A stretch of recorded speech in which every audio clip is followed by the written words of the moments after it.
আপনি হুঁশিয়ার থাকেন, সে আপনাকে দেখে নেবে। আমি সূরা কিরাত যা সবকিছু মুখস্থ ছিল সেগুলো পড়া শুরু করেছি। এটা তো অনুভূতি বলা যাবে না। আমার তো সত্যিকার অর্থে একটা টেন্স মোমেন্ট। উনি পালিয়ে গেছেন, হ্যাঁ, উনি তো খুব গৌরবে বলতো না শেখ হাসিনা পালায় না, হ্যাঁ, তা একটা অবিশ্বাসেরই, কিন্তু আমাকে তো আমার সোর্সরাও কনফার্ম করছে যে উনি চলে গেছেন। এটা টেন্স ছিলাম।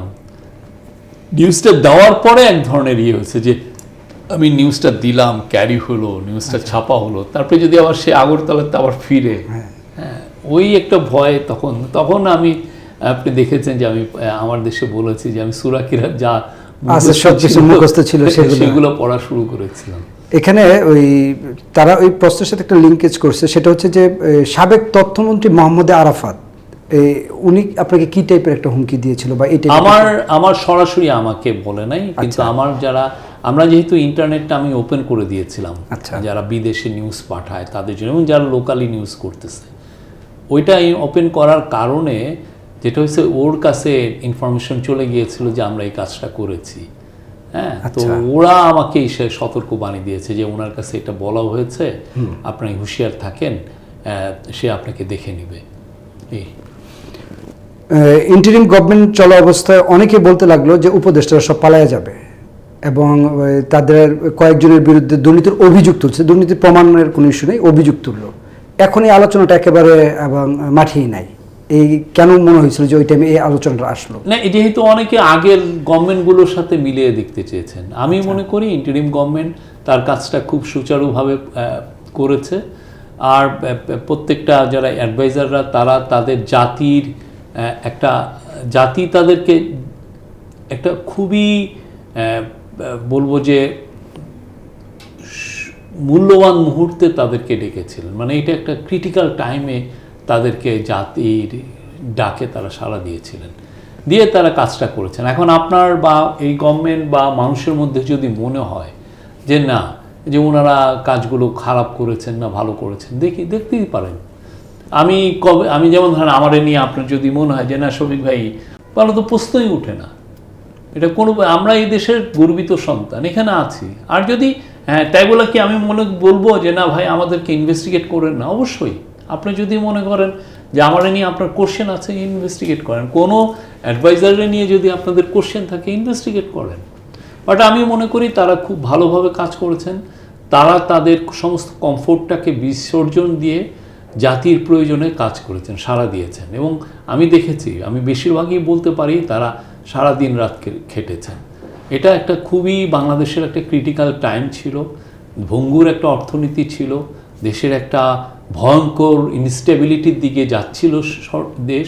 সেইখান থেকে তারা দেশকে একটি স্ট্যাবল জায়গায় নিয়ে এসছেন, দেশে সংহতি ফিরিয়ে নিয়ে এসছেন, দেশের মানুষের মধ্যে আশা নিয়ে এসছেন। আর এই গভর্নমেন্ট যদি ভালো না করতো, ইন্টারিম গভর্নমেন্ট, আমার তো মনে হয় যে দেশে খুনাখুনি হয়ে যেত। তারা যেভাবে প্রফেসর ইউনূস শক্তভাবে হাত ধরাতে, দেখেন 5 থেকে 8 তারিখে তো কোনো গভর্নমেন্ট নেই, 8 তারিখের পরে আস্তে আস্তে সিচুয়েশন কীভাবে নর্মালাইজ হয়েছে। বাংলাদেশে তেমন কোনো রিভেঞ্জ কিলিং হয় নাই, 2-1টা হতে পারে, কিন্তু সেই হাসিনার আমলের মিনিস্টাররাই তো বলেছে যে তারা যদি চলে যায় বা আউটস্টেড হয় পাওয়ার থেকে, তাহলে 4-5 লক্ষ লোকের লাশ পড়বে। কয়টা লাশ পড়েছে? এটা না পড়ার কারণ হচ্ছে এই গভর্নমেন্ট খুব ভালোভাবে এই জিনিসগুলোকে, ইন্টারিম গভর্নমেন্ট ভালোভাবে এই জিনিসগুলোকে হ্যান্ডেল করেছে। তারা সিচুয়েশনকে নর্মালাইজ করেছে, মানুষের মনে আশার সঞ্চার এনেছে, এবং এই সঞ্চার হাতে মানুষের মধ্যে একটা দেশে একটা স্ট্যাবিলিটি ফিরে এসে ইন্টারন্যাশনাল কমিউনিটিও আমাদের সাথে ছিল, তারাও আমাদেরকে পাশে দাঁড়িয়ে থেকে আমাদেরকে সাহায্য করেছে। হাসান সাইদুল নামে গুলশান থেকে একজন প্রশ্ন করছে, যদি ইন্টারিম গভর্নমেন্টকে মার্কস দিতে হয় আপনি 100-তে কত মার্কস দিবেন তাদের? আমি তো এর আগে বলেছি 90 অ্যাটলিস্ট। 90? হ্যাঁ। আচ্ছা, ডক্টর ইউনূসকে এখন কেউ কেউ ফেসিস্ট বলার চেষ্টা করছে এবং তার বিরুদ্ধে বড় বড় রিপোর্ট প্রকাশ হচ্ছে বিভিন্ন পত্রিকায়, এবং আমরা দেখি যে সরকার ফল হয় তার বিরুদ্ধে বাংলাদেশে বড় ধরনের ইনভেস্টিগেশন রিপোর্টগুলো হয়। এক্ষেত্রে গণমাধ্যমের দ্বৈত চরিত্র কিনা বা ডাবল স্ট্যান্ডার্ড কিনা আপনি কি মনে করেন? যারা যেই পত্রিকাগুলো এই রিপোর্টগুলো করছে, সেই পত্রিকাগুলোর মালিকানা তারা কেন করছে এগুলো জেনে আসেন। প্রফেসর ইউনূসের মতো এত ক্লিন গভর্নমেন্ট বাংলাদেশে আর আসছে কিনা আমার মনে পড়ে না। উনি দেশপ্রেমিক একজন লোক, উনি নির্লোভ একজন লোক, ওনার কোনো মানে সামান্যতম তো লোভ নাই, আমি অন্তত দেখি নাই। উনি জাতির প্রয়োজনে অমানসিক খেটেছেন। উনি খুবই দেশপ্রেমিক, দেশের যে প্রেম আমি ওনার পাশে থেকে আমি দেখেছি যে উনি কী কাজটা করেছেন। ওনার যেগুলো নিয়ে আসছে, যেগুলো নিয়ে অনলাইনে দেখবেন যে চালাচালি হয়, প্রত্যেকটা জিনিস মিথ্যা প্রমাণিত হচ্ছে, প্রত্যেকটা জিনিস। এবং আমি বলবো যে যারা বড় বড় পত্রিকা, টিভি আছে, ইনভেস্টিগেট করে দেখেন যে কোনো ধরনের কোনো উনি ভুল করেছেন কিনা। আমি তো পাই নাই। উনি ওনার সমস্ত কমফোর্ট জোনকে স্যাক্রিফাইস করে, কমফোর্টকে ওনার একটা ত্রুটি অনেকে ধরার চেষ্টা করে যে ওনার গভর্নমেন্ট রুল করা অবস্থায় প্রথম আলো এবং ডেইলি স্টারে যে ঘটনাটা হলো, এটাকে আপনি কিভাবে ইয়ে করবেন? ডেইলি স্টার, প্রথম আলো আমরা ওই দিন একটা অস্বাভাবিক ডে ছিল। সেই দিন পুলিশ অনেক ইন্ডিয়ান যে অ্যাম্বাসিতে অ্যাটাক হতে পারে এই ভয়, পুলিশ ওই দিকে মোবিলাইজ করে অনেক ওইখানে ওই জায়গাগুলো সিকিউর করেছে। ফলে এইখানে আসতে আসতে পুলিশের, আমি যেটা শুনেছি যে দেরি হয়েছে।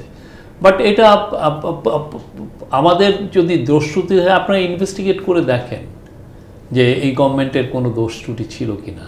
গভর্নমেন্ট চেষ্টা করেছে, কিন্তু পুলিশ সময় মতো যে হাজির হতে পারে একটা নাই। পত্রিকা অফিসে অর্গানাইজড হইতে আগুন লাগিয়ে দিল, লম্বা সময় স্টে করলো, সেখানে আপনারা তো খবর পাচ্ছিলেন? না, পুলিশ তো গিয়েছিল। অনেক ক্ষেত্রে পুলিশের তো এখনো কনফিডেন্স সেভাবে ছিল না। কনফিডেন্সটা আরো অনেক পুলিশের দরকার ছিল, ধরেন 2-3 হাজার। সেই পুলিশটা মোবিলাইজ করতে পারেন এই ঢাকা মেট্রোপলিটন পুলিশ। আপনারা তাকেই জিজ্ঞেস করতেন, যিনি ওই সময়ে কমিশনার ছিলেন, ওই সময়ে আইজি ছিলেন, তাদেরকে জিজ্ঞেস করেন। বাট এই গভর্নমেন্টের চেষ্টা তো ছিল।